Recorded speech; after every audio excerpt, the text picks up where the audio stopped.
Well, welcome in, everybody. It's a brand new edition of College Basketball Coast to Coast and our Saturday nightcap. I am the somewhat competent host, TJ Reeves. He is one of my assistants, one of my analysts. I love the insight of Jason Powers, the host of the Powers on Sports podcast.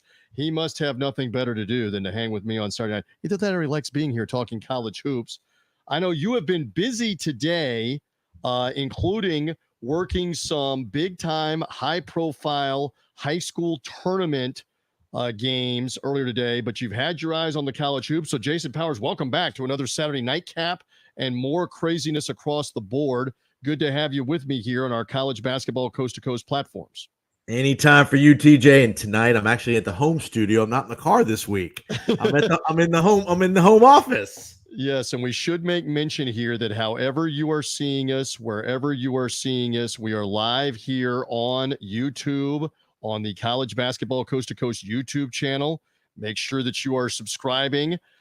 Make sure that you're also finding us as well on Twitter, CBB Coast to Coast. Find us on Facebook as well, live on the Saturday Nightcap program, also in podcast form. So when this is over with, it's obviously a podcast. You want to be with us for all of our podcast content as well, all the way through March, all the way through the Final Four. Go to College Basketball Coast to Coast, wherever you get podcasts, and we are here with you, Apple, Spreaker, Spotify, all of it. Jason, let me set the table a little bit. Besides having you with me, Adam Zagoria, one of our analysts, one of our insiders, heavily involved in the coverage of the Big East. He will be here to talk about UConn winning a 12th straight game. The number one team in the country still looks very much the part. They were expected, Jason, to wipe out Georgetown. They did. They've now won 12 in a row. Adam will talk about that. He'll talk about St. John's melting down in the second half, blowing a big halftime lead. Marquette beat them. Adam also headed to the Seton Hall Villanova Sunday noon Eastern time game at Villanova. That's the reason why this is a taped interview from earlier in the night. I'll joke with him about that. There's some interesting Big East action. We saw Gonzaga get a huge win at Kentucky. We saw Kansas hang on and beat Baylor, another win for them at Fog Allen Fieldhouse. North Carolina bounced back with a win at Miami. Just a couple of quick thoughts on all the Saturday college basketball that we've been seeing. We're going to talk about a bunch today, but what has stood out to you? You and I talked about this last week. I thought last week, and we previewed this, I thought this was the biggest regular season game in about 15 years for Gonzaga. A must-win game today, and what an effort going to Lexington and beating Kentucky, who've now lost 3 straight home games. I know the Big Blue Nation cannot be happy, but a huge win for Mark Few and Gonzaga to put them firmly back on the tournament bubble list. Yeah, there is no doubt. In particular, Gonzaga had not had a quad one win. Yep. They got one. They'll have a couple of more opportunities. It's not everything, but this was large to go there and win that game where Kentucky's in the top 30 of the net right now, and you win the game at Rupp. As we'll joke about with Adam, it has been a long time since they have lost 3 games in a row at home at Rupp Arena.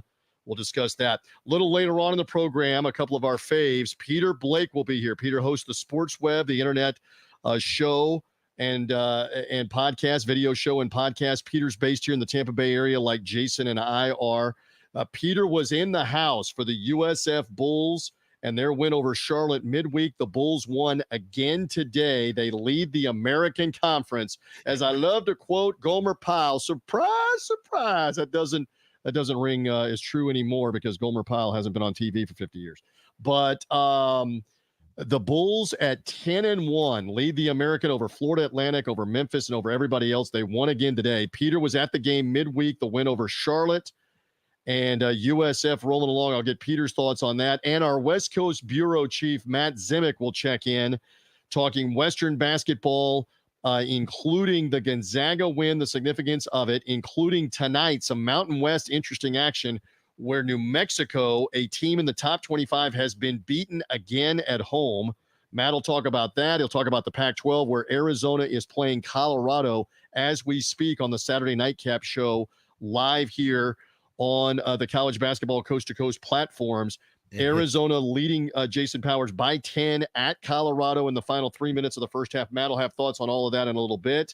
But the Western hoops, we don't want to neglect that. No East Coast bias here on college basketball coast to coast as well.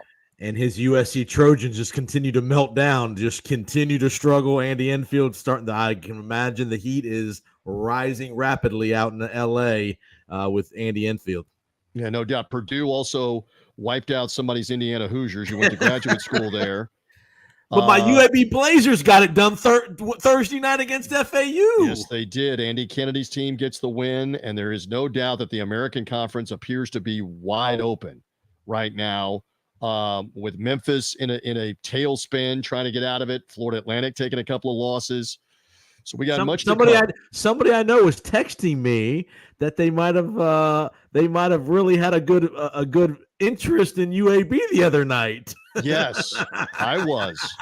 The Blazers outright. I love that spot against Florida Atlantic. Sometimes it's all about the spot for short-term investment purposes. In any event, we've got plenty to cover here. Again, thank you for finding us live. It's a Saturday night recap show that we're making a tradition. We're going to do this all the way into March and all the way towards the Final Four. We'll go live frequently on the platforms of college basketball coast to coast, YouTube, Twitter, Facebook, etc. However you're finding us and viewing us, that's where we are.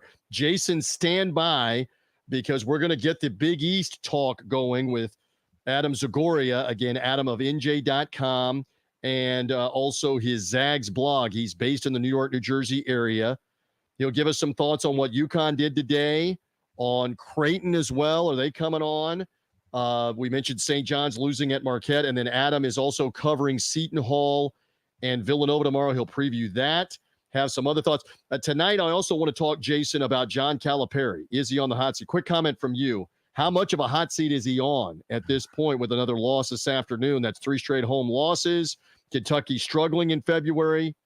How warm is the seat? I've been intimating for a couple of weeks with you on this show that I think, it would not shock me, especially if they don't get at least to the Sweet 16, it wouldn't shock me if there could potentially be a change at Kentucky, a mutual parting of the ways, or whatever you want to call it. 3 straight home losses. Again, they're not defending worth a you-know-what. I don't know. Yeah. I can imagine the Big Blue Nation, the radio waves in Lexington are hot. Oh, yeah.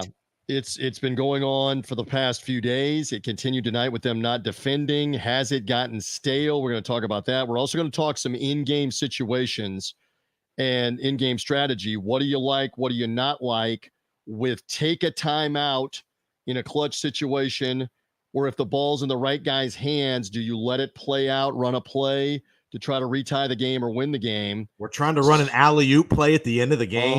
We're going to discuss that. We're going to discuss that coming up. So again, we've set the table. It is college basketball coast to coast. Let's go to our conversation with Adam Zagoria on everything Big East and much more. Jason and I return on the other side. Later on, Peter Blake with us talking USF, Matt Zimick with us talking Western basketball as well. We'll keep you up to date on the nighttime scores that are going on. Texas A&M, by the way, blasted Tennessee tonight. There's another top 10 team losing. BYU is in action late tonight in the Big 12. That one's compelling as well. So a lot to get to, but let's get to the conversation with Adam Zagoria. Stand by for that. And we'll get that going here on college basketball coast to coast. As mentioned, he is going to be en route tomorrow morning, Super Bowl Sunday morning. Notwithstanding that, Seton Hall is playing at Villanova, and Adam Zagoria will be there ringside for NJ.com and the Zags blog.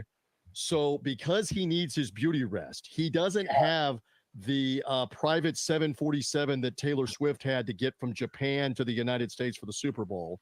He needs his beauty rest. So we're knocking this out right now, Saturday night before the live show. Good to be with you, my friend. I kid because I love. Sure.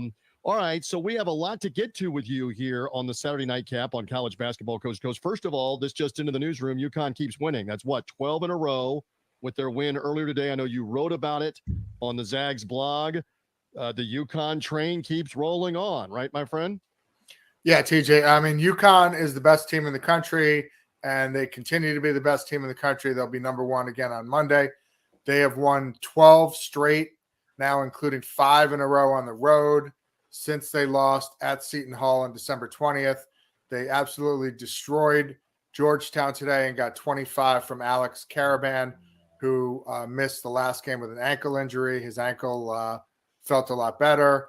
And, if you watch any of the video clips of Dan Hurley, he's just relentless in getting on his team, even when they're up 20, because he wants them to make the right play and play hard defense, because he knows that we're coming up on March and he wants them to, play hard so they have the right habits going into the Big East tournament and the NCAA tournament. But they're the best team in the country. Yeah, no doubt. They have won 12 in a row, and they've been tested even out of the conference as well with some of the wins that they have had. All right, so elsewhere on Saturday afternoon, things were going well for 1.5 for St. John's, leading at Marquette by 9 at halftime, but then Marquette roared back. Tyler Kolek led the big second half comeback. They end up Marquette winning by 11. 20-point reversal in the second half. Just a quick thought. I mean, Marquette's tough. They're at home. Big comeback for them. Yeah, I mean, Tyler Kolek, look, he's the Big East Player of the Year, preseason Player of the Year. He's had some games where he was kind of uneven or even sort of disappeared offensively this year. But, boy, was he impressive today, TJ. 27 points. I think he had 22 in the second half, 13 assists, 7 rebounds. Made some really impressive, fun dimes if you look at the highlights. Marquette is obviously the second best team in the Big East. They're 9-3. I think they have, Elite Eight, Final Four type potential. St. John's, they've lost 6 of 8 now under Rick Pitino. He came out and really criticized his defense after the game and said, we're trying to score more on offense because I don't love our defense.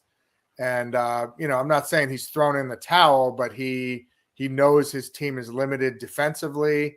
They've kind of fallen off the bubble now. They've lost 6 out of 8, and they have to go to Providence on Tuesday, which is always tough. And then they're going to play Seton Hall next Sunday at UBS Arena here in New York after Seton Hall already, hammered them earlier in the season. And speaking of not playing defense, that's going to segue into something else that we're going to talk about with Kentucky here in a moment or two.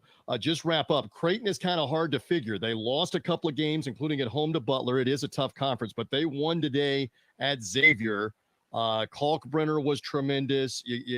Again, night in and night out, it's going to be tough in this conference. And Creighton appears to be a team that we should keep an eye on. Yes? Yeah, I tweeted this week that, I think the Big East has 3 teams that have Final Four potential. Some people got on me on Twitter saying Creighton, is not one of those teams. I mean, certainly UConn and Marquette are.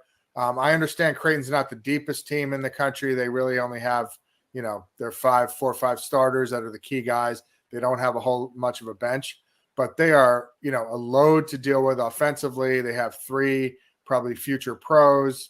Kalkbrenner's a 2-time Big East Defensive Player of the Year. Greg McDermott is as good a coach as there is out there. So I don't think anybody wants to see Creighton in the Big East tournament or the NCAA tournament.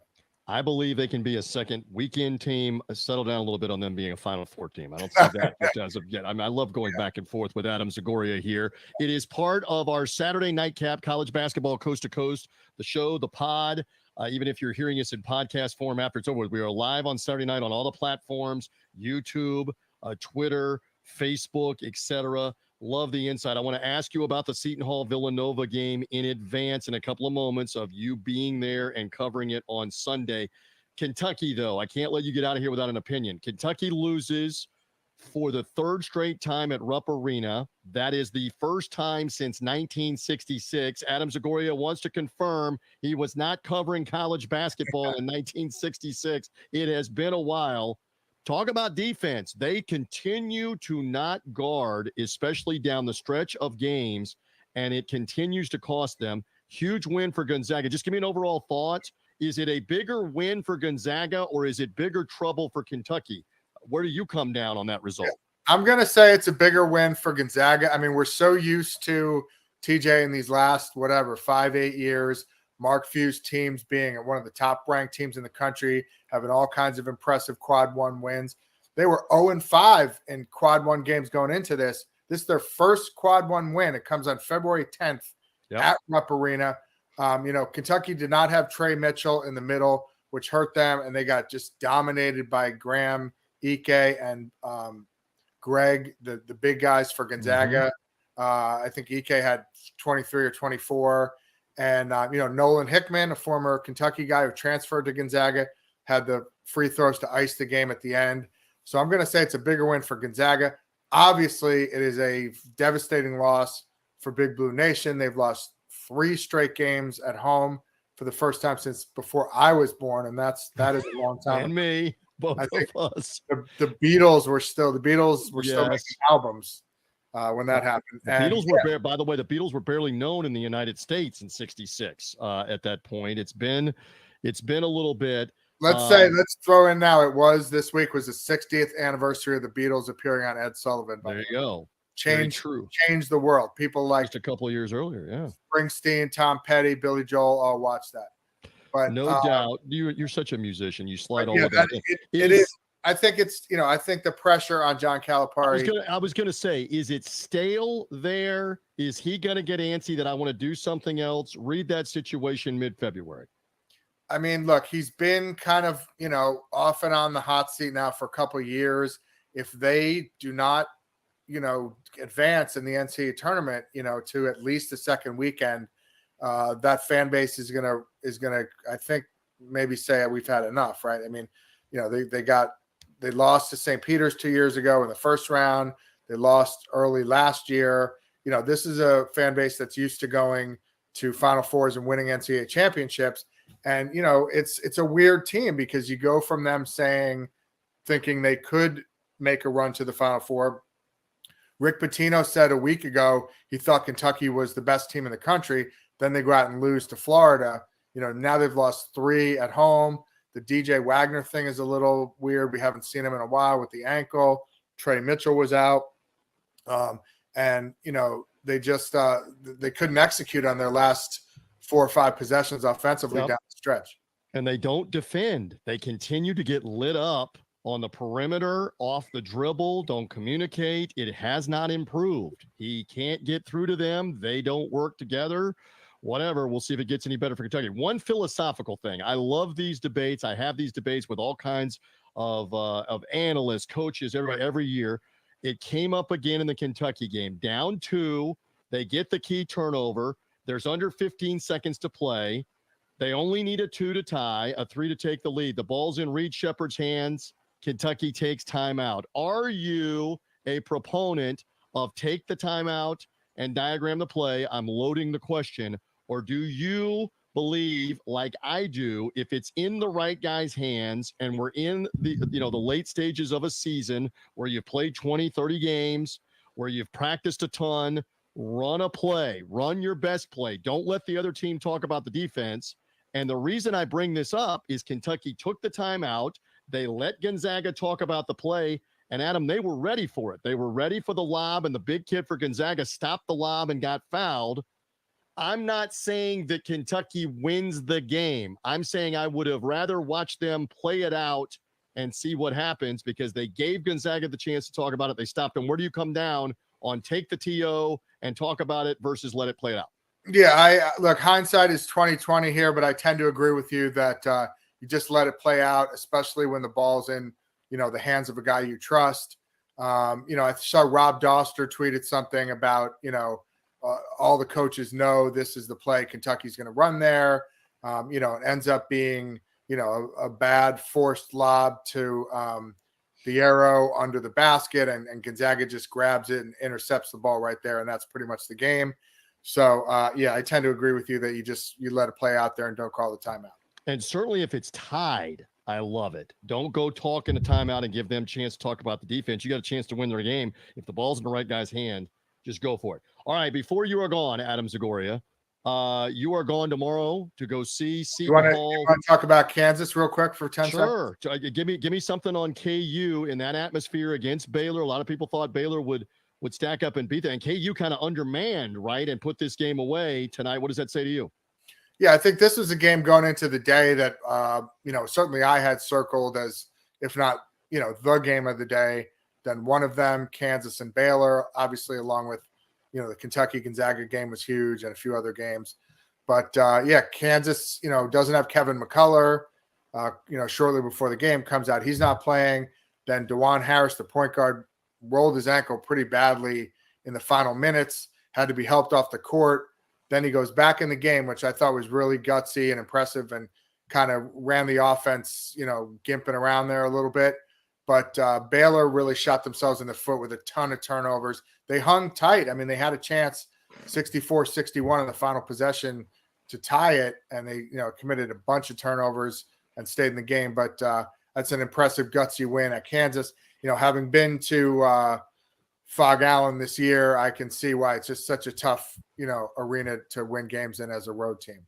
Absolutely, no doubt. All right, so speaking of winning a tough road game, Seton Hall's on the road at Villanova. Borderline case right now at large in a lot of people's bracketology. They're like first 4 out, last 4 in. Tell me more about this Sunday afternoon game before they play that little football game, the Chiefs and the 49ers, that I guess a few people are going to care about. We got Big East basketball, babe, on Sunday. Tell me about it. Good news for me is it's a 12 noon tip, so I'll be back on my couch and plenty of time to watch the big games and big game and have an adult beverage or two. This is a big opportunity for Seton Hall. They're in third place in the Big East. They're 8-4 in the league, behind only UConn and Creighton. If they can get this win at Villanova on the road, it really helps solidify them as an NCAA tournament team. They've got some nice wins at home against UConn and Marquette, and on the road against Providence. They're 8-4 in the league. I tweeted out some stats this week that 93% of the teams in the Big East in the last decade that finish above 500 in the league, that's 11-9, 93% make the tournament.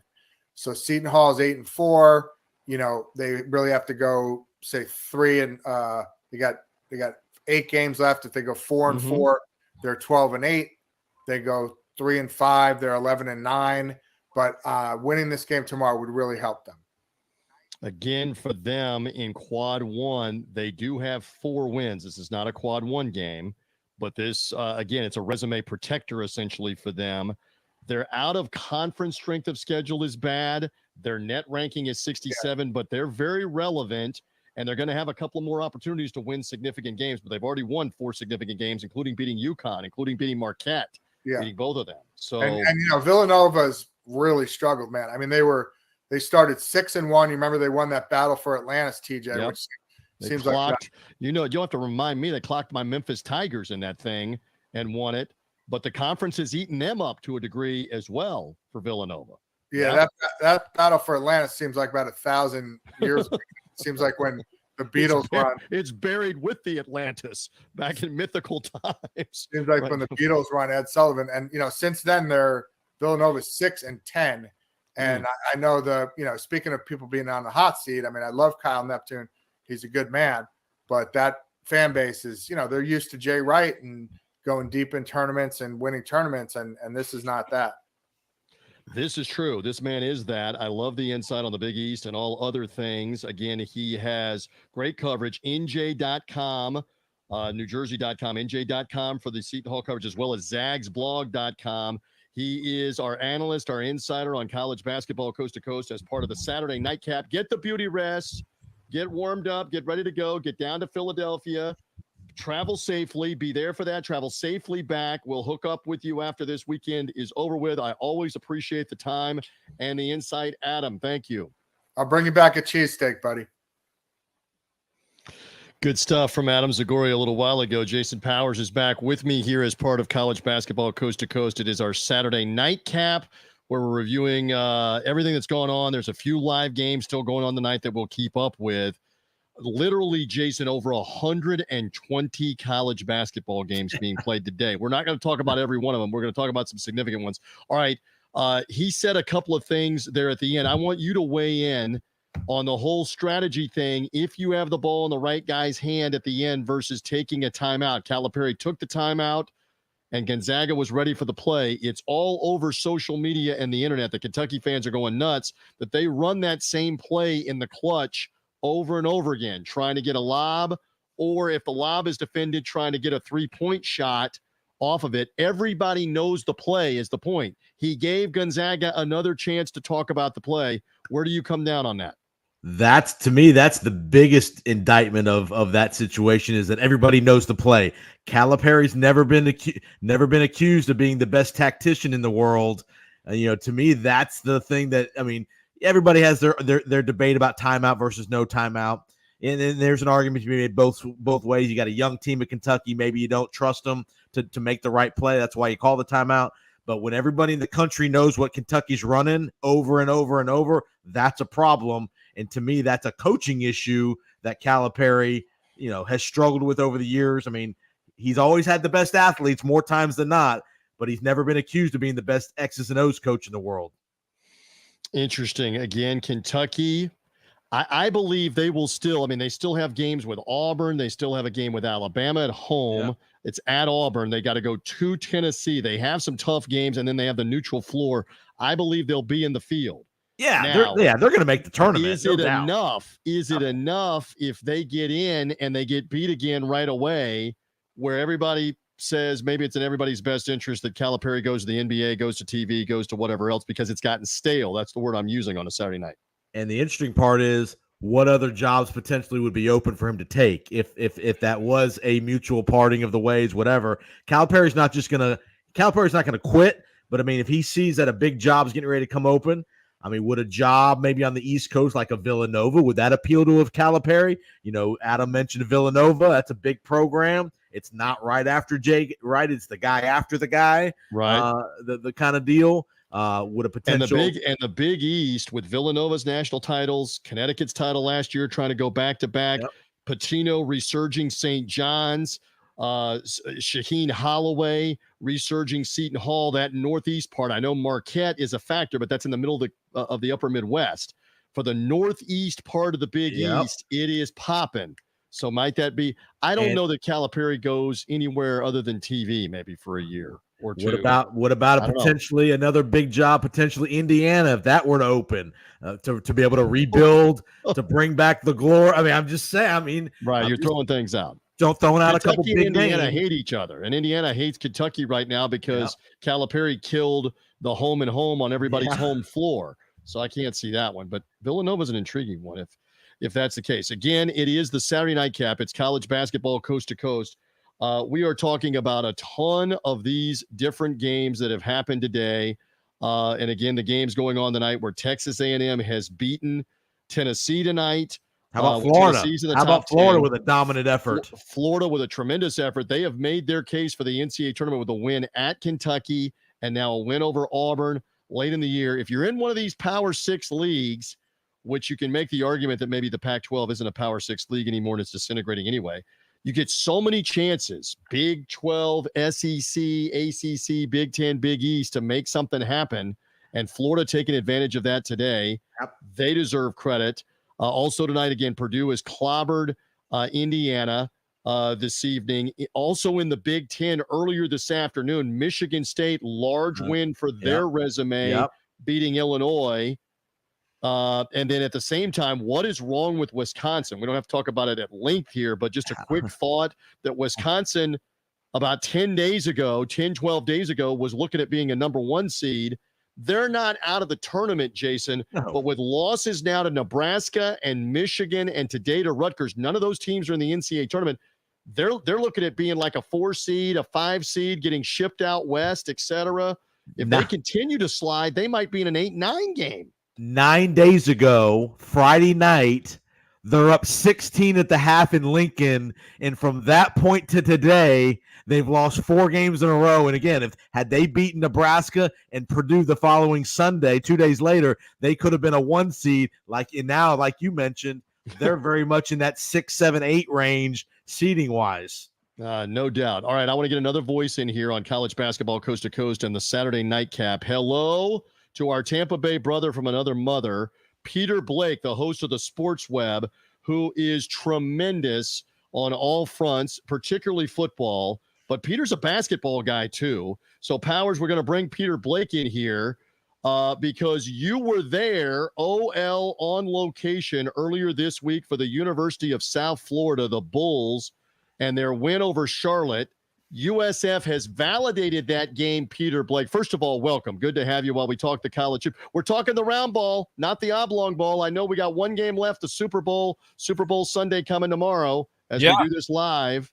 But it's good to have you to talk the round ball, brother. Yes, absolutely. I do talk some basketball. I do watch it. It's not just all football here on the sports web, and of course on this show here. Glad to join you guys. Of course, I know this guy right here, Jason Powers. Yes, my tag team partner of the world. So it's good to be here with you guys, of course. And yeah, I was out there at the USF game covering it, and what a major win. I mean, honestly, the coach said it best, and I'm going to take credit for this, TJ and Jason, because I asked the question and I said, gritty, not pretty. And what did the coach say today at the end of the game? Gritty, not pretty. Oh, by the way, USF Bulls getting down early and then once again clawing back with another comeback win. Just a tremendous season. Amazing if you're a Bulls fan. And listen, when it comes to sports right now for the Bulls, you've got to be feeling pretty good if you're a Bulls fan. I mean, football right now excelling with Alex Golish coming on in his first year, but this basketball team coming absolutely out of nowhere to just be impressive. It's just impressive of what they've done so far this year. 17-5. Yeah. 17-5, now 10-1 in the American after a win today at Rice. Jason Powers, to his point, they were behind by double figures again today. They got to clean that up. Because when you get into March and it's one and done in a conference tournament or the NCAA tournament, you keep playing around with being down double figures, you're going to get beat. But they were down against a bad Rice team. They needed to win the game. They did come from behind and win the game. Jason, they validated it. They're 10-1. Elaborate more on what we're seeing and why we're seeing it. I almost wonder for all of our USF fans. I know TJ, you and the Mrs. Reeves. Are they winning too much? I worry about is Raheem. I can't say his name. Is he going to be a one and done coach? Is somebody going to come pluck him from a big conference? Seriously, after this kind of year, I worry about Abdul Rahim being here this time in about 2 months. But to the on the court play, I mean, they're not ultra talented. They are playing great as a team. That's the part of this story that's so good is the sum of the parts is better than the individual talent. This is a team that's not going to go out and blow people out. I don't think much. They're going to find ways to win these kind of close games. They won a close one at East Carolina. They won a close one against Charlotte. Win a close one against Rice. I don't think this is the team that's going to go beat teams by 15 and 16 points. Are they playing with fire, continuing to go down by double figures when the one and done is coming? It's not like the NBA, Peter, you know this. And for the audience, you don't get a best of 5 or a best of 7. And if you I'm just preaching. I agree. No, I agree. Having seen this for a long time, that you do not want to keep digging the hole because sooner or later you can't get out of the hole. And one could also argue, again, I live with a bull. I am married to a bull, and she is smiling right now ear to ear with how they are playing. But the one thing you have to bear in mind, they're not in the NCAA tournament picture yet. And with the exception of the Charlotte win recently, beating Wichita State, beating Rice today. Memphis is a little better win because Memphis is like 80 in the net. Rice is still like 250 in the net. They're awful. You're supposed to win that. They're playing Tulsa, who's like outside of the 125 in the net. You're supposed to win that game next week. Next Sunday's their showdown. Sunday and Florida Atlantic will help.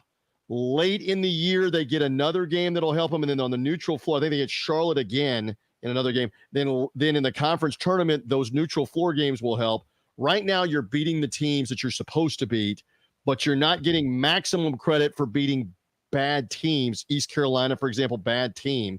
Still, Peter, back to it. You were in the arena. Tell the audience in the former Sun Dome, what's now the Yingling Center, what was it like with the atmosphere, that comeback in the final few minutes against Charlotte on Wednesday? The student section is alive. Peter, preach it.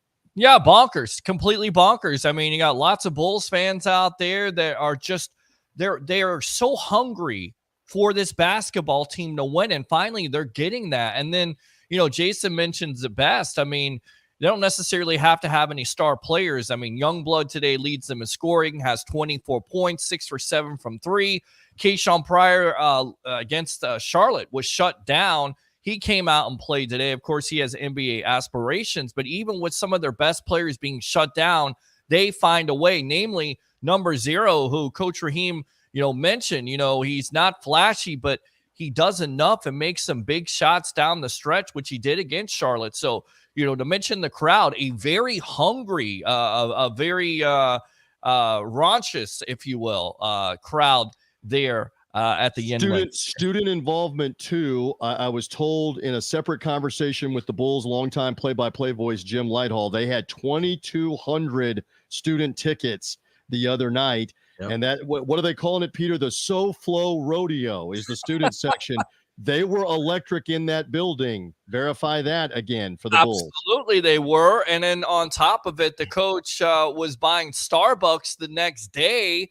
And I asked him at the press conference, have you had any conversations with, Alex Golish, of course, the head coach of the Bulls football team? Does he give you any inspiration? And he actually said they FaceTime all the time. In fact, Golish was asking him because his kid goes to school with Coach Raheem's kid, if they could have, some type of excuse. And then you write some type of excuse. And the coach said, well, it's a late game. So, yeah, of course. So he had his son there who is a son. His name is Bear, Coach Golish's kid. So they have a close relationship. And this is great, not only for the program and the fans, but Michael Kelly. Let's give him credit because a lot of criticism. Nobody knew who Alex Golish was. He's just another guy. Oh, was he another, Scott? Is he Coach Scott from Clemson? Is he going to be the same? No, he proved them wrong. And then Coach Raheem, of course, absolutely has proved a lot of people wrong. They continue to win, and this team continues to fight, even though they get down. And that's the thing you kind of worry about, TJ and Jason, is can you do that? And I'm not saying they haven't played good teams, but can you continue to do that and get that effort? The Bulls have proven everybody wrong so far, but when you get to tournament time, especially AAC tournament time, and then if you make the big dance, can you get down to a very good team and claw back? Once again, we shall see what the Bulls do going forward. And as impressive, guys, with the comeback at Charlotte, and you were there, it was on ESPN2, so you're getting some national coverage. Yep. It was a national game where people saw what this coaching staff has done, what this program, the crowd. I watched the game on TV, and the crowd did look like it was going nuts. That student section, they clawed their way back from 15 down at one point in the game. So, I mean, I'm going to be in the building. Me and my father had dinner last night. We're going to the game next Sunday. That was part of it. Seriously, that was part of the conversation. Hey, Dad, you want to go to the game? Haven't been to a USF game in a while. We're going to the game next Sunday. A lot of people are having that conversation because the word is it may be a sellout. I know we're dominating the conversation about what the Bulls are doing, but again, Jason Powers, who you just heard from, Peter Blake, if you're only hearing us, if you're not seeing us, come find the YouTube video. Find us on CBB Coast to Coast, the Twitter handle, on Facebook as well. We've shared it out. You can see what we look like. But we're in the Tampa Bay area, and this is a big deal right now with USF leading the American Conference. So this is interesting for tomorrow, guys. Just real quick, Florida Atlantic plays Super Bowl Sunday at noon against Wichita State. And as we look ahead on Sunday, there are 4 other games that are going to go on at 2 Eastern time before the Super Bowl. That includes your UAB team. Jason, you were in school there. They're at Tulsa. They should win. USF will play Tulsa next at home. My Memphis team is playing Tulane, same time, 2 Eastern time. Charlotte at Temple, who's bad, also at 2 Eastern time. And North Texas and SMU are already doing a quick rematch where SMU won the close game at North Texas, I think, won the close game in the first matchup. They're already rematching like 10 days later. So those 4 games are going on simultaneously, 5 total American games tomorrow. And here's the phrase again, Peter Blake, for whomever is chasing USF at the top of the American, because USF still remains at the top at 10-1. Everybody else chasing them right now. That's something else. Hey, Peter, final thought here on the optimism, and can the Bulls with young blood, like you mentioned, with Selton Miguel, can they hold up when we get to the month of March and flip the calendar? What's your take? I think they can because, again, you don't have any superstars on this team. You have complementary players that at any given point are going to step up. They believe in this coaching staff. Confidence. Yes, and they're a young team. So, listen, they don't know that they're supposed to win or lose. They're just playing with emotion right now. They do have that confidence. They do believe in this coach. And then furthermore, they play good enough defense. And on top of it, we all know about this, whether it's football, basketball, hockey, it's all about turnovers. When you don't turn over the ball in the second half, which they didn't do that the other night versus Charlotte. I think they had like 5 turnovers. When you don't do that and you play great defense, guess what? You have a chance to win. Gritty, not pretty. And that's a great phrase. And here's the thing about the AAC conference. You got 4 to 5 teams in that conference. If they keep stockpiling these wins, even if you don't win the conference, if you can get to 12 conference wins, it's going to be hard for that selection committee to keep all these teams out at the expense of the 7th or 8th team in the Big Ten. I mean, these teams are going to be fighting for some at-large bids here. I believe it's a 2-bid league at the moment, depending on what happens with the conference tournament. Wow. Florida Atlantic is likely in at-large, depending, and then who is the second team, and does that second team get the automatic bid in the conference tournament? Outside chance, maybe 10% chance that it's 3 teams. Really? Out of the American. Wow. But it's just because, again, they're going to go on the strength of victories. I know the metrics aren't great. The metrics aren't great. The metrics aren't tremendous, but I believe it's at least 2. We'll see. By the way, one more point on USF today, taking care of the basketball. I'm just looking for my own benefit here. They only had 9 turnovers in the game. Foul shooting, a little bit of a problem at the very end. They're a really good free throw shooting team, but they missed 2 of them in the final 20 seconds of the game, trying to put the game away. They only were 7 of 12 from the line in the game today. They do make free throws. They don't turn it over a lot.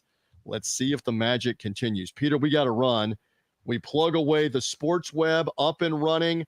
Weeknights, 3 times a week they can catch the sports web.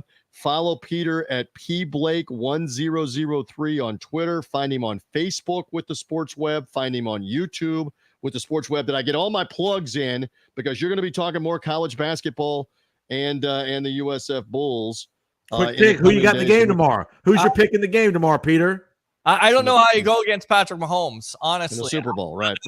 I've learned, but you're exactly right. Monday, Wednesday nights, and then also sometimes covering USF Bulls basketball. We'll definitely be there. Not Valentine's Day, which I believe is Tulsa, but the FA game, we're going to be there. That's 1 week from Sunday as we're doing the live Saturday night show. That is noon Eastern. Yeah. Some of the luster, some of it's off because UAB already beat Florida Atlantic.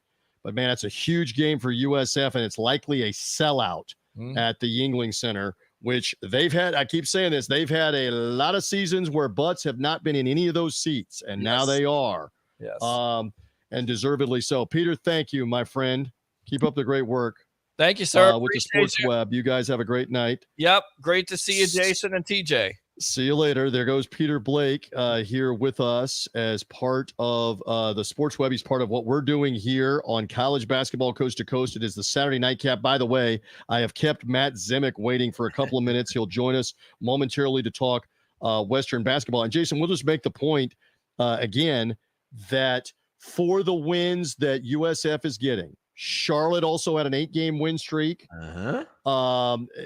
Memphis, they're not metrically strong enough right now to all have at-large cases. It may very well come down to, can one of them get the automatic bid in addition to Florida Atlantic? Also, who else beats Florida Atlantic? Can USF take advantage? Right now, USF's like 102 or 101 in the net ranking. I would say this, though, if at the end of the year, USF can say in the matchup, we've won at Memphis and we beat FAU, that's going to be hard to keep them out as the number two team. Especially if they're the regular season champs. Yes. Let's play it out that they only have 1 regular season loss. Again, it's a committee. It's subjective, but they'll take a look at it. I'm not saying that gets you in. I'm saying it's part of the discussion on that. Firmly on the bubble. Firmly on the bubble. We're doing this live on Saturday night. Again, you may be hearing it later in podcast form on Sunday. But the Saturday night scores, Arizona is throttling Colorado. Impressive showing for them. They're up 65-48 about 7 minutes into the second half. This is off a triple overtime game Thursday night at Utah that had to take some out of them. They have reloaded tonight, and they look great. How about right now with 13 minutes to go, Jason Powers, in that game this evening. How about the narrative of these teams that struggle after these big rivalry games? You got Carolina Duke last Saturday night. Carolina comes out and loses to Clemson. Bama Auburn midweek. Auburn comes out and gets throttled by Florida. Is there something to this? The game after a huge rivalry kind of game? Yes, a letdown can definitely happen. Colorado not letting it happen at the moment. Right. And I guess what you're saying is like, beware of Texas A&M beating Tennessee. Kansas lost to Kansas State after a big game on Saturday. Just a couple of days later. Correct. By the way, a couple of other games of note in the Big 12, BYU beating Kansas State in the second half by 12. There's still a ton of time left, about 13 minutes left in that one. Also, as we mentioned, UNLV beat top 25 New Mexico. How many Mountain West teams are going to get in? You know what? Better than us just speculating, the West Coast bureau chief of this college basketball coast-to-coast enterprise that we do is Matt Zimick, and I love his insight. Let's welcome him in here on the Saturday Nightcap to help sort through all of this. My friend, always good to be with you. We bow to you for everything West Coast. Have there been enough college basketball games today? My God, extra eyeballs, extra screens, extra snacks and beverages. Matt, welcome into the Saturday Nightcap as we watch all of this unfold, sir.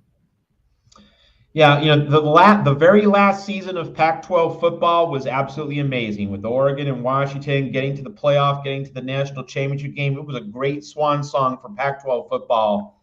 Pac-12 men's basketball, exactly the opposite. Does anyone want an NCAA tournament bid from this conference? Yeah. So with Colorado, I mean, you teed it up, TJ. Arizona, 3 overtimes. You're playing with altitude. You have only 1 day between games. In the Pac-12, we do this Thursday, Saturday, double stack. Arizona should be gassed, and Colorado knows it absolutely needs this game right on the middle of the bubble, and you're getting blown out. I mean, Arizona looks good, but Colorado looks awful, and Colorado has not gelled this year under Tad Boyle, and the pieces should be there. Eddie Lampkin transferring from TCU. Let's remember, Eddie Lampkin almost beat Arizona in the NCAA tournament a couple years ago. That was the Benedict Mathurin team, the number 1 seed. TCU came this close with Eddie Lampkin doing most of the damage for TCU in that game down the stretch. I believe that was in San Diego, Viejas Arena. Colorado has Eddie Lampkin, Tristan Da Silva, KJ Simpson, elite, highly touted freshman Cody Williams. This was supposed to be a top 20 team. And but they're probably 16 and 7. The NCAA tournament. And I cover USC. USC was a preseason top 20 team. Supposed to not only get in, but get a good seed and be a Sweet 16 threat. And Andy Enfield just completely slipped on a banana peel. And now you have Utah. Utah looked solidly in. Utah looked good in the middle of January, but the Utes can't win a road game to save their lives. But if they had beaten Arizona, they would have been pretty solid, but they didn't do it. And then they come off that game and they lose to Arizona State. And get this, Arizona State, 5-game losing streak coming into tonight in the Huntsman Center. This was supposed to be a cakewalk for Utah. Arizona State not only loses its last 5 games, but lost by an average of around 13, 14 points. ASU had been getting drilled 13, 15, 19 points in its last several games. And Utah loses. And we saw this last year. Utah, I believe, lost at home to Stanford. Utah has been eating these bad losses, and that's exactly what sends you to the NIT. So for several weeks, Utah seemed pretty set. Now the Utes are definitely on the middle of the bubble. They're probably on the bad side. And you have Oregon, Dana Altman losing today to Washington State. Dana Altman's probably going to miss the NCAA tournament for 3 straight years. Whoever would have predicted that? One thing to look for with Oregon, now that Tony Stubblefield's been fired by DePaul, I think Dana Altman's going to bring him back to the bench in Eugene. I think they were definitely missing something without Stubblefield in terms of player development. So that's something for Oregon. But the only bubble team in the Pac-12 who's doing anything good is Washington State. Kyle Smith has pretty much taken hold of Pac-12 Coach of the Year. That's an amazing effort from remember, this roster lost DJ Rodman, the transfer to USC. Washington State was not supposed to contend for an NCAA berth. Kyle Smith is just transcending expectations by many orders of magnitude in Pullman. All right, so how many teams are they going to ultimately get in? Arizona's safe. Is Utah struggling on the bubble? Is it maybe Washington State? So they're going to get 2. Are they going to maybe get 3? Again, another factor will be who gets a quality win or 2 late in the year, including on the neutral floor. Does somebody sneak the automatic bid besides Arizona? Right. That's another part on that. So, Matt, I love your insight on everything Western basketball. I asked this to Adam Zagoria earlier in the show. Bigger win for Gonzaga or bigger trouble, bigger sign of trouble for Kentucky? Maybe you think it's both. What about that victory for the Zags, who had not had a quad 1 win all year long? Talk to me about that. Well, is it a bigger win for Gonzaga or a bigger loss for Kentucky? I would put it this way. If you're Gonzaga, you don't compete to make the NCAA tournament. You compete to make Final Fours. So this Gonzaga team is not going to come anywhere close to the Final Four. So just viewed through that, like, this was huge for getting into the tournament. This significantly increases Gonzaga's chances of getting in. But, Gonzaga's not playing for the high stakes this year. That was Chet Holmgren, that was Jalen Suggs, that was Drew Timme. This team's, going to be like maybe a 10 seed. And hey, Gonzaga has done bracket damage as a 10 seed before, but I still wouldn't rate that team's chances very highly in March. It's a bigger loss for Kentucky. What is John Calipari doing? He hasn't made the Final Four since 2015. And each year, like, you look at his teams and you say, that's not a well-coached team. In the late teens, in 2017, he almost made the Final Four. Luke May hits the buzzer beater to beat Kentucky in the Elite Eight. In 2019, Kentucky was an impressive-looking number 2 seed, but Bruce Pearl and Auburn shocked them in the Elite Eight. In the 4 years after his last Final Four, in the previous decade, the 2010s, that machine at Kentucky was still rolling. He still had that program motoring along. But really, he has not recovered from the loss to St. Peter's. It's gone down. The air is coming out of the balloon. There's an argument to be made that John Calipari is the college basketball equivalent of Jimbo Fisher. Jimbo had several really, really good seasons. He had it rocking and rolling for a certain period of time, but he lost his fastball and he didn't get it back. John Calipari has lost his fastball.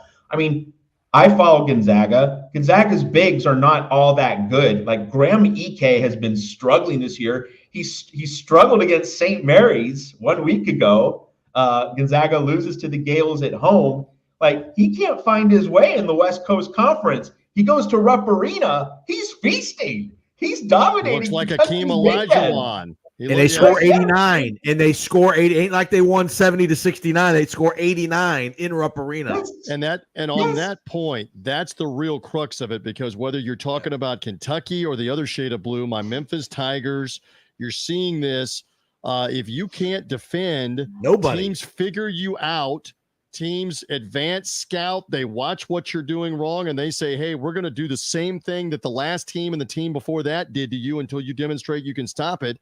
And in Kentucky's case, they don't defend the 3 very well. They give up a lot of interior easy baskets, to your point about Ike today, Matt Zimick, and that has continued. And so we'll see how it plays out for Kentucky. Back to the Western component here, because we love Matt's insight. Again, he writes for the USA Today Trojans Wire website, but USC's basketball has just circled the bowl, if not gone all the way down at this point. So we lean on you for other parts of this. In the Mountain West, UNLV has gone tonight and beaten New Mexico at New Mexico. That's a damaging loss again for New Mexico, their second recent one. What's going on with the Mountain West? A conference that we thought would have 4, maybe 5 teams. Is it cannibalizing itself a little bit right now, Matt? What's your read? In college football, you guys know this. In college football, there is no more confusing or exasperating team every year than Auburn. Like, the year that Auburn's supposed to be 7-5, they make the national title game. The year that they're supposed to be 13-0, they go to the Birmingham Bowl. The equivalent of Auburn in college basketball is UNLV. Someone please figure out UNLV. Right. Someone please tell me what to expect each time UNLV takes the court. This team beat Creighton by 15. They looked dominant at times. They just beat New Mexico in the pit for the second straight year. Not like they did this last year. They come back and they do it again. They've swept New Mexico. They won both games. Lon in and the Kevin season Kruger. series, We love the and yet this same team lost by like 35 at home to Air Force. Yeah. Air Force They has lost won only badly. one Mountain West game, and they beat UNLV by like 30 in Thomas Yeah. and Mack. Someone please explain UNLV I to don't know. me. And explain this. Lon and Kevin Kruger have the deed to the pit in Albuquerque because I believe combined they're like 5-1 in their last 6 trips, UNLV, to the pit. They're 10-1 overall against New Mexico in the last 11 meetings, including the conference tournament. It's been strange. This is a UNLV team that lost to Southern out of the SWAC in the pre-conference season. And yet they've gone to Boise State and won. They've gone to New Mexico and won.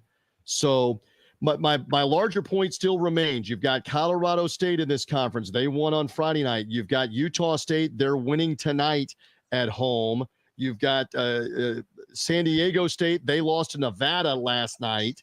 Is the Mountain West in jeopardy of cannibalizing its way out of a 4th bid and maybe be like a 3-bid conference? What do you say, Matt?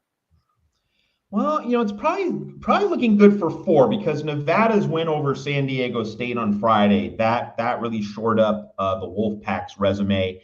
And I think it's going to be a case of, all these teams beating each other up. It's going to prevent the league from getting 6, but it's probably going to ensure the league getting 4. So I don't think you're going to have the extremes with 6 or 3. It's probably going to, wiggle into 4 or 5 most likely because the teams playing each other at the top end of the conference is good. But like if UNLV or other teams in like the middle to lower tier of the conference keep getting upset wins, that's what's going to knock it down to 3 bids. But I would say 4 most likely, possibly 5. But here's the thing, with the Pac-12 having only possibly 2 bids, that right there is another reason that Mountain West probably gets at least 4, maybe 5 instead of only 3. So in the metrics, I'm just looking at this right now, and this is not in real time necessarily. So let's just call this going into play today. The highest ranked team in the net was New Mexico, 17 in the net.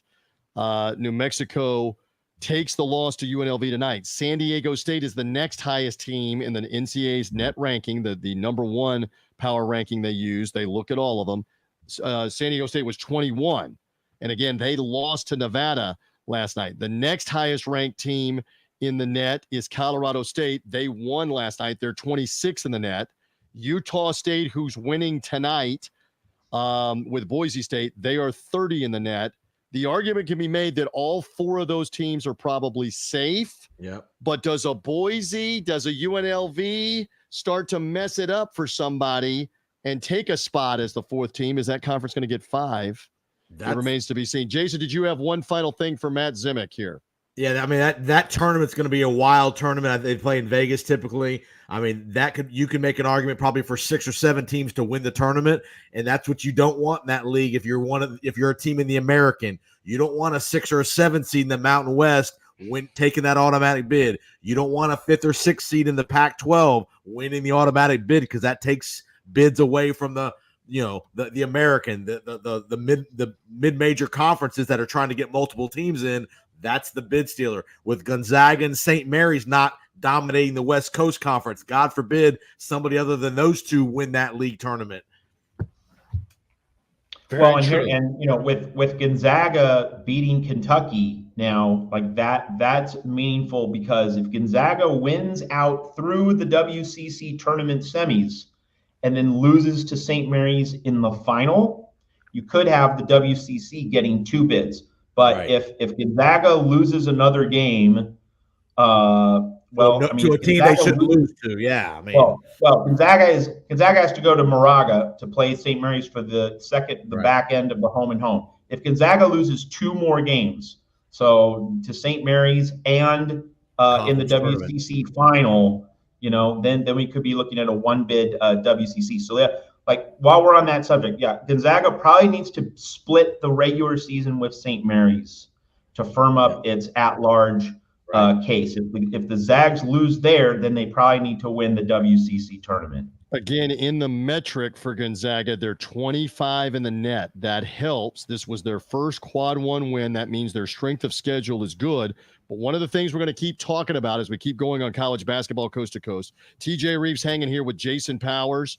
You're also hearing the other voice, Matt Zimick, our West Coast bureau chief, is checking in with us, talking Western basketball while we go along. So on the Gonzaga strength of record right now, the non-conference strength of record for Gonzaga, 55. They played a pretty strong out-of-conference schedule that had Purdue on it in the Maui Invitational, Syracuse and UCLA. They won 2 of those games. Also out of the conference, they lost to UConn in a home away from home in Seattle. They won this game at Rupp Arena. They also lost at Washington. They won a game on the neutral floor in Vegas against USC. The USC win doesn't really help them. The Syracuse and UCLA wins don't really help them. But they played a strong enough schedule there that I think that's going to help them. The 25 net ranking is going to help them. Yeah. We'll see. We'll see for Gonzaga under your hypothetical about if they don't win another significant game and don't get the pedigree. And they've got the reputation for the last 20 years. Name on the front of the jersey. It will be a test. If they don't win another significant game, it'll be a real test. If they don't get the automatic bid, it'll be a real test. Matt Zimick, anything else Western in particular that we have not covered? UCLA is being sneaky good right now. They won again today, Matt Zimick, and they've got plenty of time to win 2 or 3 more significant games, including on the neutral floor. Mick Cronin's team is starting to find it out in the Pac-12, are they not? Well, the salient point to make about UCLA is that it's now in the top 4 of the Pac-12, and that's significant because you get a bye in the Pac-12 tournament. So UCLA will need to win the Pac-12 tournament to get to the NCAAs. It's looking as though UCLA has played its way into a situation where it will need to win only 3 games, not 4, at the Pac-12 tournament to get that automatic bid. And UCLA is really going to be the focus in terms of a bid stealer in the Pac-12 tournament. They're 117 in the net right now, which is striking with all the losses. However, they do get Utah coming up. They get an Arizona road game, or an Arizona home game, excuse me. They get a Washington State road game, and then they get a couple of neutral floor games that could help them in Las Vegas. They get 2 or 3 wins out of Utah, out of Arizona at home, at Washington State, a neutral floor win. Again, name on the front of the jersey, it might be enough for the Bruins. Who you taking? They don't have an taking UCLA, or you're taking Boise State if it's a bubble team. You're taking UCLA. Or if you're taking a bubble team out of UCLA and Charlotte and Boise State and pick one at the bottom of the ACC, whoever it might be, you're probably taking UCLA. Yeah. Here's the other thing to note about UCLA. You mentioned that you have Utah and Colorado playing UCLA and USC in Los Angeles coming up. Now, in a normal year, or at least if this year had gone according to expectations, beating USC and or UCLA in Los Angeles would be a quality win. Like those have been NCAA tournament teams the past 3 years. But this year, beating UCLA and USC, it's not a high-end win. It's just a loss avoidance. Right. And if you do lose to UCLA or USC this year, that's a big ding. That's a big dent in your resume. So Utah and Colorado, they're right on the bubble. They both need to sweep the Los Angeles schools on the road. If they split, that means they're walking out of LA with a bad loss. And so it just shows how small the margin for error is for Utah, for Colorado, for the other teams on the Pac-12 bubble. Because if you don't beat Arizona, like there's no other really big high-end win that moves the needle in the right direction. You just have to win a bunch of games in order to avoid a resume-damaging loss. Matt Zemek, give me a quick answer. Bobby Hurley and Andy Enfield done? Is it just a matter of time? Hurley definitely stays because he has been an upgrade over Herb Sendek, and I mean he's gotten ASU to the NCAA tournament a few times, but like his ceiling just seems so low, right? Like you get to the first four, that's Hurley's ceiling in Tempe, and then Enfield, I think he should be gone, but I'm not sure that Jen Cohen will fire him. Keep in mind that Jen Cohen and USC, they've shelled out a lot of money for that defensive football coaching staff. For Lincoln Riley, that's a lot of dollars going to those defensive assistants to upgrade the quality of Alex Grinch left. So Enfield's probably going to stay on, but I think they should fire him. Pardon me, I know you cover this. What is his buyout? Is it a large buyout? If we know, is it $3 million, $5 million? If they get rid of him, I don't have the numbers. I don't have the numbers on that, but I also think that because he's made the NCAA tournament several times before this season. Like, I just don't think Jen Cohen is cutthroat enough to fire him right now. But you look at how much of a disaster this season has been. I mean, USC should go after Kyle Smith. Look at the job he's doing with less in Pullman. Bring him down to LA. He can cook. But just in terms of the politics, I think that Jen Cohen is not going to spring for a new basketball coach this season. Again, he signed a contract extension after the 2022 NCAA tournament, signed an extension through 2027, 2028. I'm looking to see, the biggest thing would be, what is the buyout? And I would have to believe that the buyout is probably for Andy Enfield, something like $3 million, $4 million, something like that. To your point, Matt, about do they have the budget? Do they have the ability to do that? Who knows? Who knows for USC on that front? Let's toss out one more thing before you cut me loose, and that is with Chip Kelly mess at UCLA. You have to wonder, what is Mick Cronin thinking? Like, he's seen this athletic department in shambles. He's seen how unserious UCLA is about its NIL efforts, about devoting resources to its revenue programs. Mick Cronin could be looking at all of this and saying, hey, you know what? I probably need to go on that highway back to Louisville, Kentucky, near Cincinnati, where I used to go. Or if things unravel in Lexington, could he go to Lexington? Could you imagine that? The hire of Cronin in the first place at USC or at UCLA didn't seem to add up. But man, it has worked out at a high level for him delivering for what they had been expecting. So.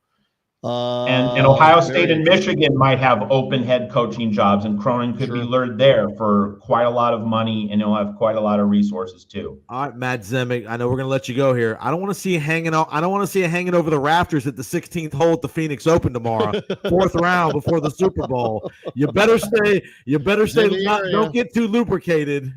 Yeah. He's in the area. Always a temptation with me, he lied. Yes, especially when there's not a drop of alcohol in the greater Scottsdale, Phoenix area left anyway after Saturday. There's going to be anything left for Super Bowl Sunday. It's been soggy here too, so people have really been counting the brews because they've been having. By the way, just another update that Arizona continues to flog Colorado as we do the Saturday Nightcap show live here. They're going to put this game away. They're up 86-69 in the final 5 minutes. What an Matt, just one more 30-second comment. What an impressive night for them when a lot of people believe they would have no legs in the second half after triple overtime Thursday night against Utah. This is impressive by Arizona. Well, you guys were talking about the AAC bubble picture and your USF Bulls. Arizona is doing the work of the Lord if you're USF, because Arizona is just slashing away these Pac-12 bubble teams one after the other. Utah, Colorado, Oregon. Just clearing the deck for a possible second bid from the AAC. Could help it out. Matt Zemek, great stuff. We'll read him Trojans Wire, the USA Today website. We love your insight here as well on college basketball coast to coast. Thank you, my friend. Late night. Thank you. Always a pleasure. There he goes. We love him hanging with us here on the program. All right, Jason Powers, we have a few moments left. Again, on the Saturday night late scoreboard, BYU's game with Kansas State. Kansas State off the upset on Monday night of Kansas, had to go to Provo. They've actually hung in. This is only a 7-point game at Provo, 64-57 with about 4 minutes left. Again, if you're hearing the Sunday replay, you know the results here. Also on Saturday night, Utah State is putting the finishing touches on wiping out Boise State in the Mountain West, 78-59 late night tonight. But like he mentioned, in the Pac-12's case, does anybody want this? Colorado didn't take advantage at home with Arizona. Utah blows the game tonight with Arizona State. Is the Pac-12 seriously going to be like a two-bid league?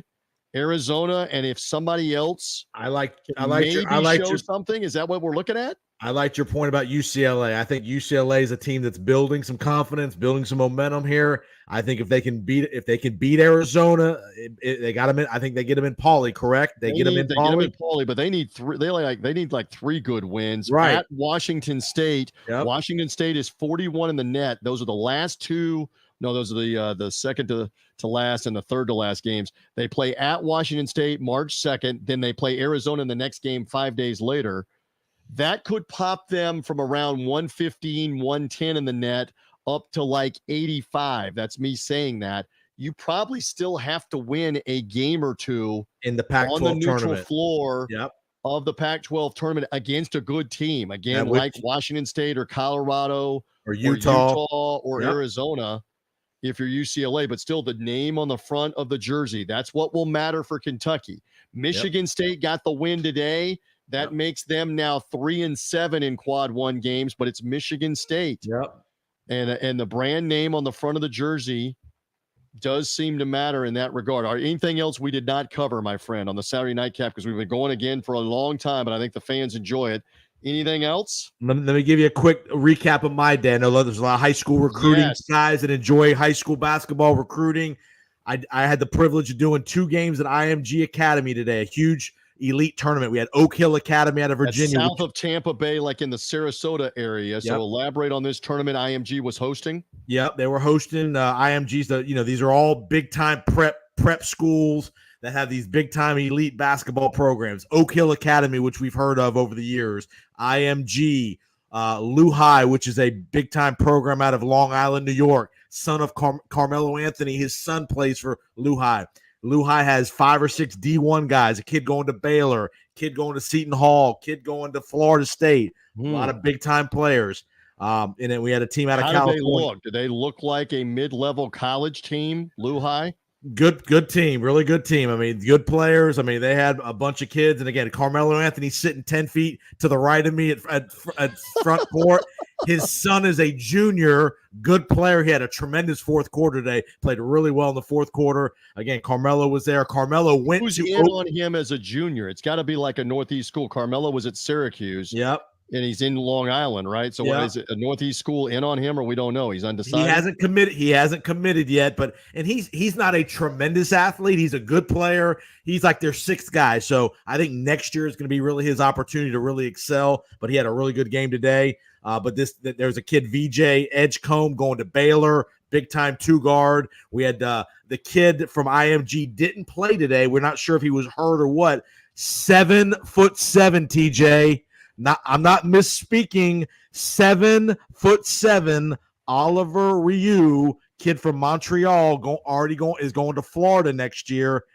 I took a picture and put it on social media. You showed it to me and then put it on social media. It looks like something out of the circus because you're not the biggest guy. No, but this guy is obviously tall and long. And don't tell me he's still growing.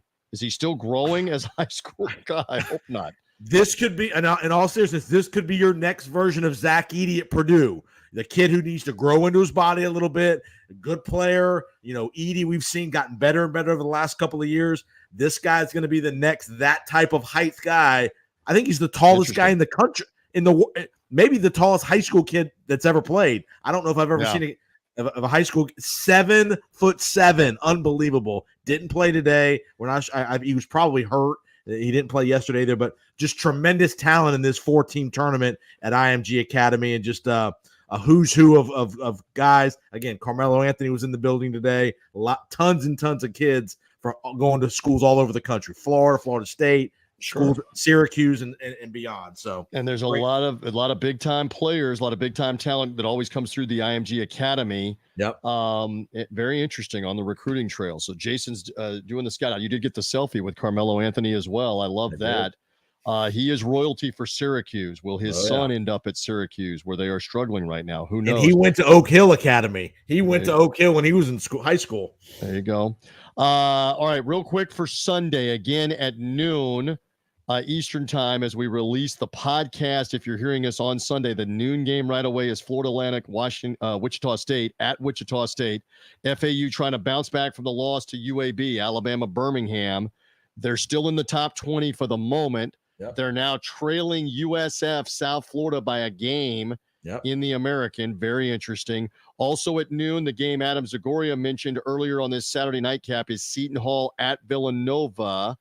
While all the Super Bowl pregame stuff is rolling on, these games are going early at noon. 1 Eastern, noon local. Northwestern hosts Penn State. They are a bubble team right now for the NCAA tournament. Northwestern has gotten a couple of large wins over Purdue and over Illinois at home. This is at home with Penn State for them. And then I mentioned the barrage of American games, American conference games. UAB Tulsa, 2 p.m. at Tulsa. Charlotte Temple in Philadelphia, 2 p.m. Memphis hosting Tulane in the River City. Memphis trying to follow up a win over Temple, where they almost blew the lead again by beating Tulane. That's revenge. Tulane beat them earlier in the year. Also, SMU North Texas at 2.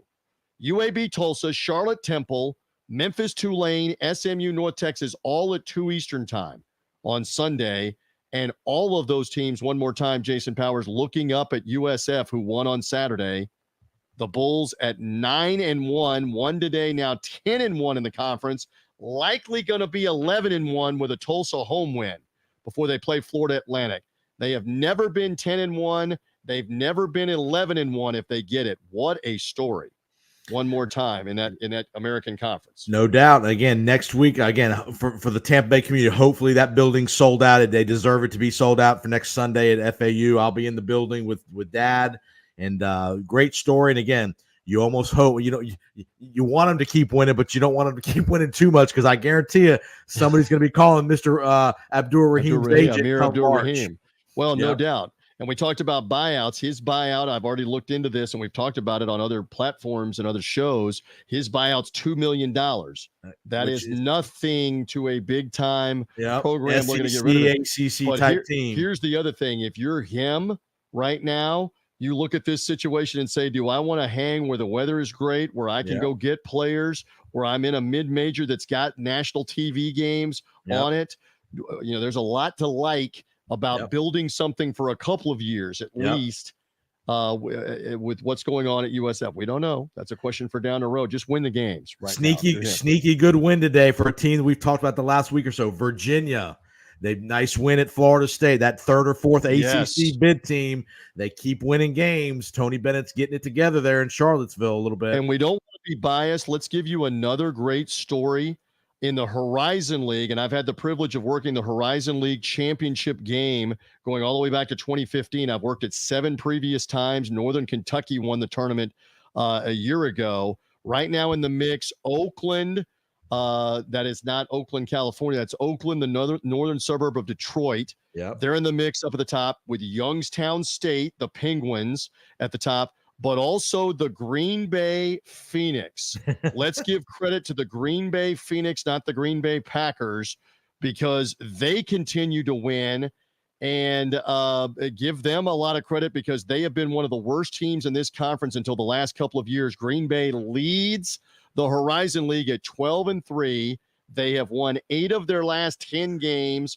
On a Saturday of Horizon League basketball, Green Bay goes into Youngstown State, one of the other best teams in the league, and wins 84-83. That's 5 straight wins for Green Bay. Where Tony Bennett used to coach and his father used to coach. That is correct.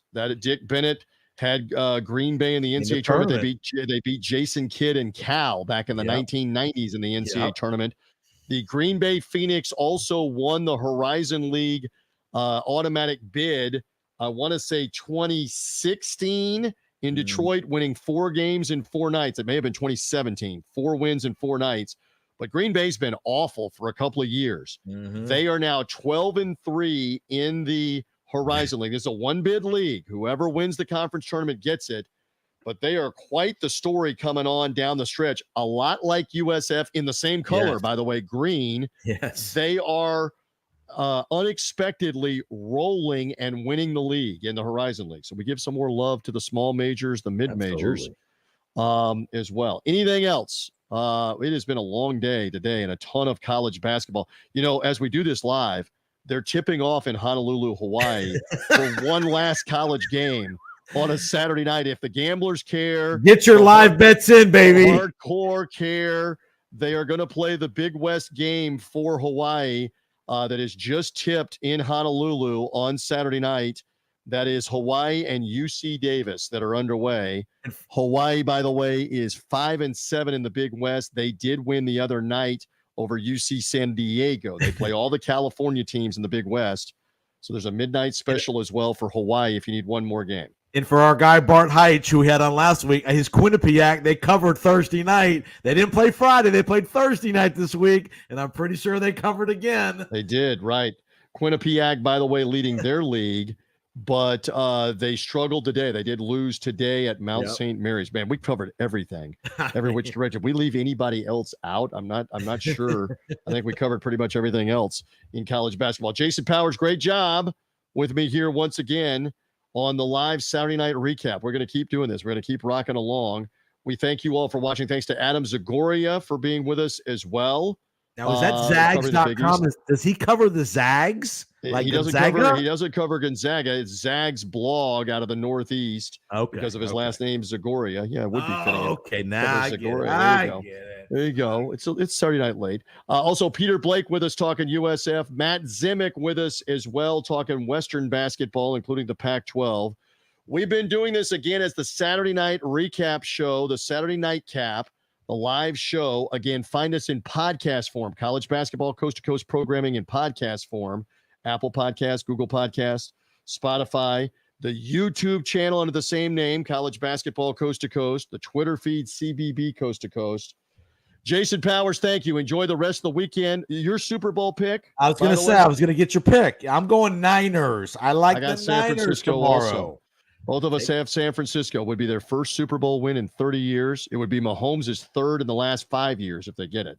Yep. But I think it's the 49ers as well. So that's the Super Bowl. A lot of college basketball before that. Yep. Again, keep it locked in on College Basketball Coast to Coast, the YouTube channel, the live show, the podcast, all of it all the way through March. For Jason Powers, Adam Zagoria, Peter Blake, Matt Zimick, all part of this show. I'm merely TJ Reeves. Thank you for being with us.